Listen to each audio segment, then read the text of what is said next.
will be addressing your first conference. As you all are aware, 2 days ago, the Minister of Finance, along with 2 distinguished members of the legislature, were placed on visa restriction by the United States government. The minister will address a press conference to respond to his name and that of his family being placed on visa restriction by the United States government. He thinks so, ladies and gentlemen, I'll present to you the Minister of Finance, Honorable Samuel D. Tweah Jr.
Ladies and gentlemen, press, distinguished fellow Liberians and patriots, under the sound of my voice, I've invited you here today to respond to the United States Department of State's imposition of visa restriction on me, Senator Pro Tempore, Senator Abel Tweah, Senator Emmanuel Lukwe on November 11, 2023. The morning of November 11th, I received a FaceTime call from my 11-year-old daughter and first child, Sabelle Dr. Tweah, who was in the 6th grade. She was calling to say she had won the writing competition she had started in November. She wrote a 12-chapter short story called The Emerald, about twin sisters whose parents had died after giving birth and went out to use a magical emerald to save their school and the world. It was the brightest morning I had seen in years. At age 11, I do not believe I had my daughter's imagination. And such achievement can keep dad smiling all day. I was having a real bright day. At 7 in the evening, my wife showed me a text that my sister, Orita O'Connor in the United States, describing what would eventually be a visa restriction imposed by the U.S. State Department. The glow of my morning transformed into a glow of a pitch black evening. The propagandists and malicious detractors were sustained against me when I became Minister of Finance and Development Planning in 2018. A prolonged campaign of lies, misinformation, propaganda, and disinformation had finally succeeded.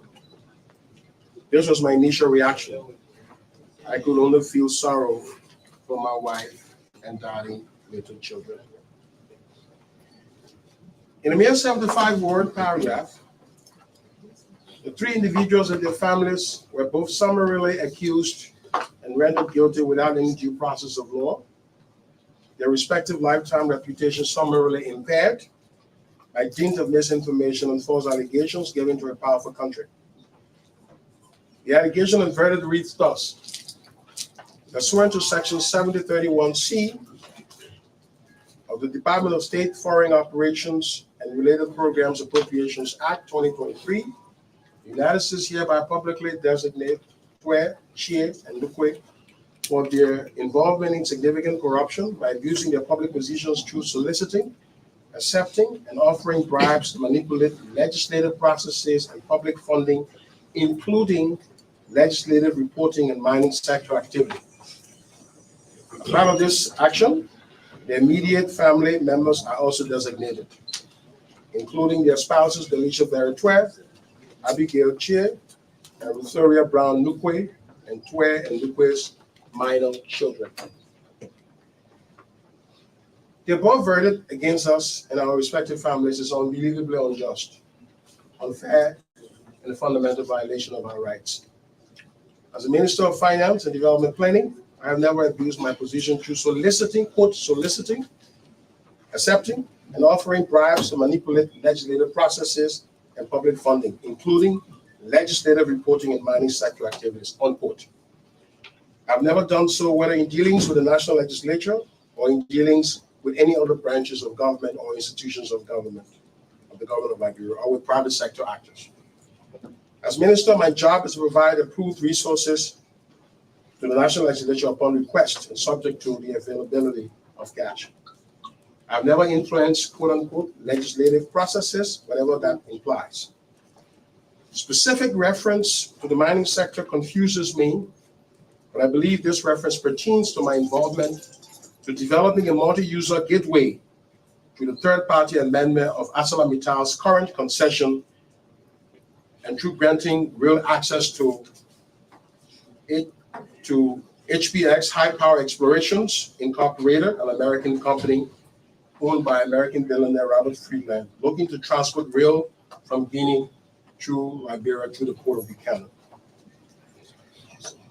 I say so because about a year ago in Washington, D.C., I received a hint that persons connected with the American company HPX were trying to get me on Treasury sanctions because I was allegedly and supposedly, quote, favoring ArcelorMittal Limited over HPX and preventing HPX from accessing the rail to conduct its investment in Guinea through Liberia, unquote. My informant knew this was unjust and unfair.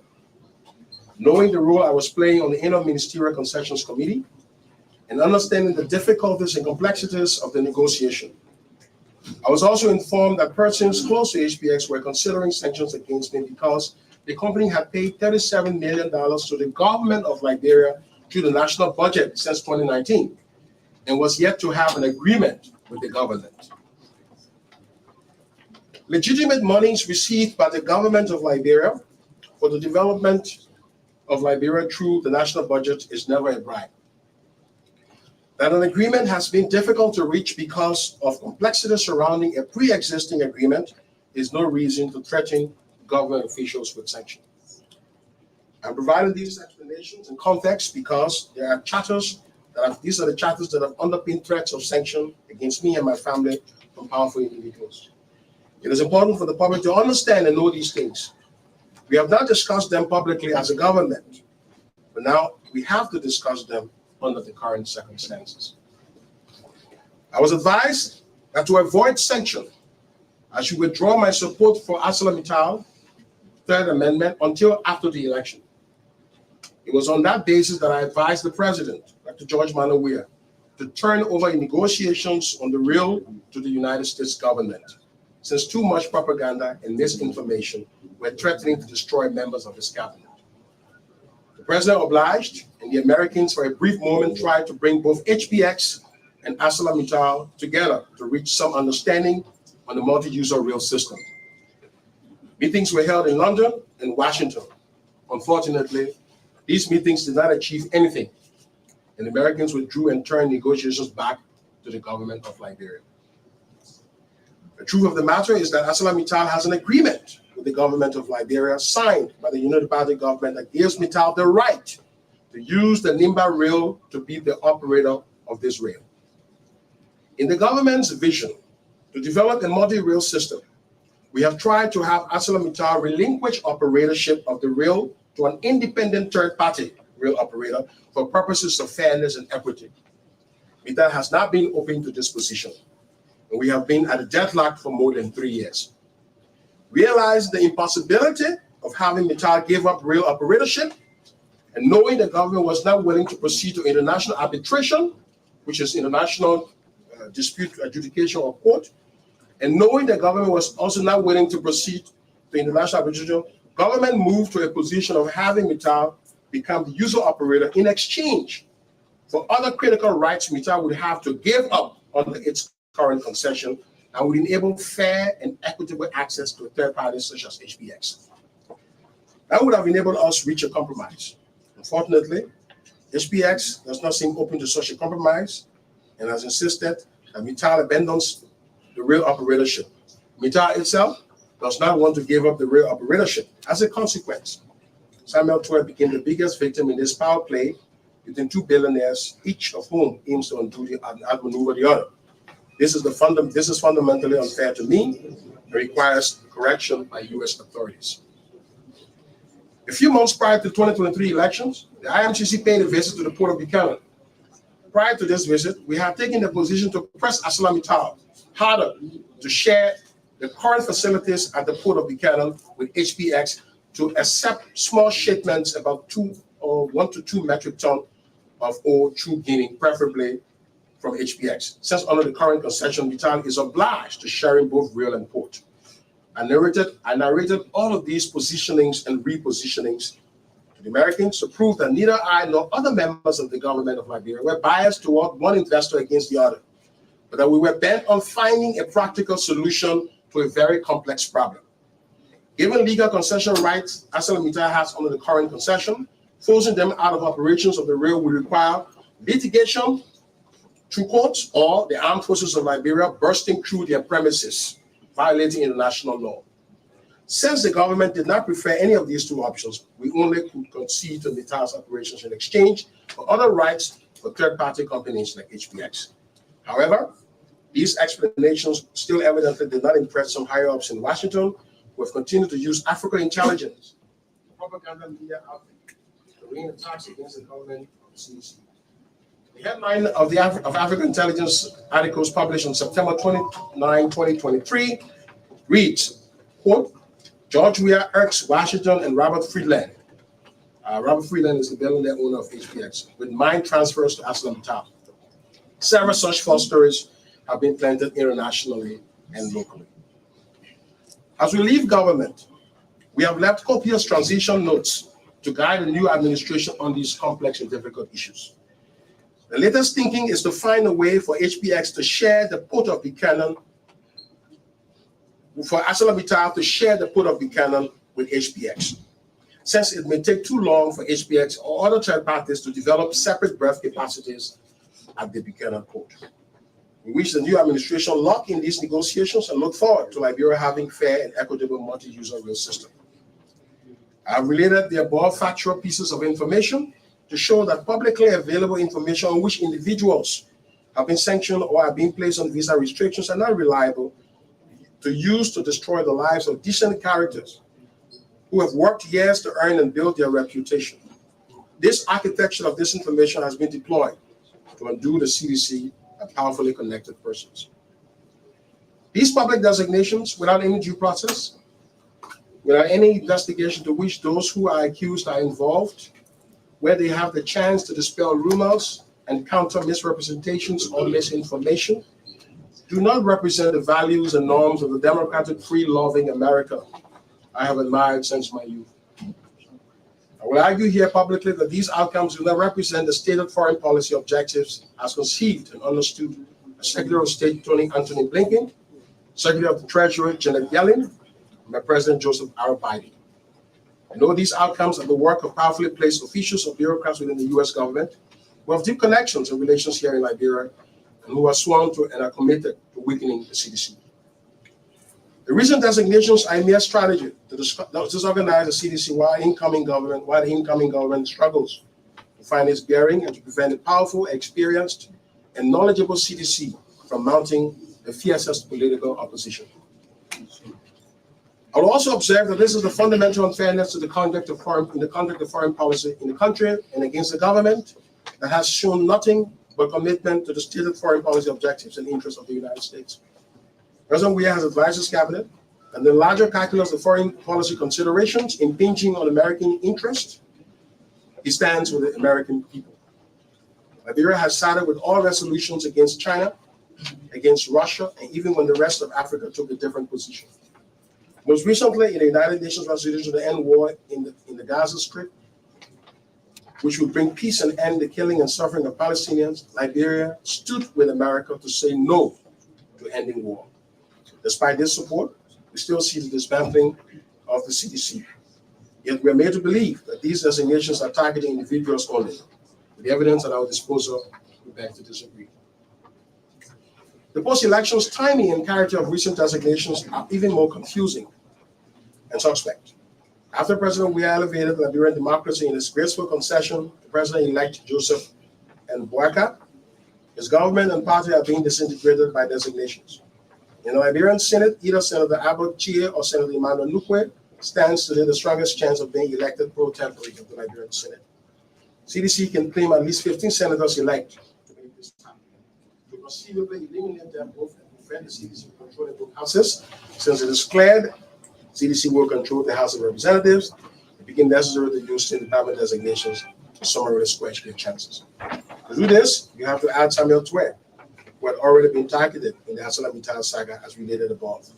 By doing this, you may strengthen the hand of the Unity Party to possibly control the Senate while achieving the other important goal of decapitating a major intellectual linchpin of the CDC. So members of the press, fellow Liberians, members of the CDC have long been targeted. All of you here will bear eloquent testimony to the propaganda of the missing 16 billion, the lies of the so-called 25 million, and the attribution of so-called auditors' debt to members of the CDC government. Even though the US-funded Crow report on the 16 billion have said there was no 16 billion missing, something I had publicly said on the radio months before the findings of the Crow report were released, and through a GSC report, and though a GSC audit report on the 25 billion have shown that I have had nothing to do with monies at the CBL, members of the opposition made sure this misinformation were kept on files in the United States. In a meeting with Democratic U.S. Congressman Jim McGovern of the state of Massachusetts in Washington, D.C., I was stunned by the level of detail in the misinformation given to U.S. congressional leaders against the CDC. The congressman told the Liberian delegation in the meeting that President Weah proposed a 2020 national referendum because he wanted to serve for three terms. When we clarified that this was not the case and that he had been misled by opposition surrogates, the congressman said, quote, "Y'all got to be here in Washington every week to give us correct information because all the information we have about you guys is damaging," unquote. Wow. Similar themes were echoed in several other meetings. It was clear to us that while we struggled to stabilize Liberia's difficult macroeconomic situation and fought the COVID-19 epidemic, the opposition was spouting propaganda garbage on the CDC government in Washington. By the time we had turned our gaze to Washington, significant damage had been done. And today we are paying a costly price for this neglect. All the efforts to destroy the national image of the CDC ignore the massive progress the government has been making on governance, in the fight against corruption, and on transparency in public finances.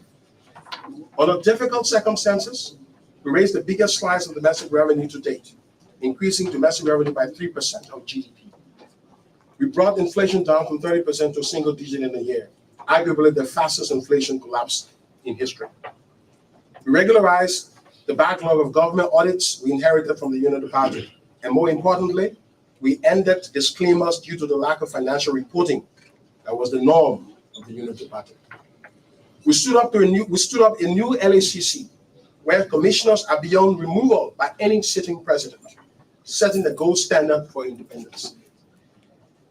We braved the storm and reformed a broken and dysfunctional wage system, without which our government would have collapsed. I double dare and challenge the incoming administration to reverse that reform and bring back waste and large pay gaps between government workers of the same qualification and experience. All these achievements have been confirmed separately in various reports by the World Bank, the International Monetary Fund, the Millennium Challenge Corporation, and several other international organizations.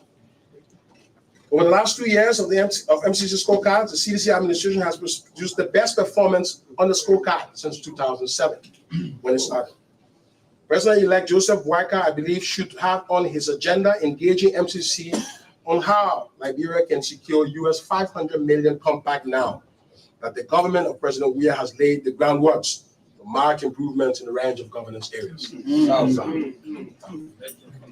Yet after all these achievements, somehow, some at the State Department have never shown a profound appreciation of the gains we have made.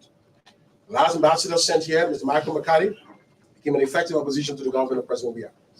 In meetings as State and Treasurer, I have copiously argued that there is a disconnect between how State and Treasurer were gauging the performance of President Tweah and the government and how other institutions were assessing our performance.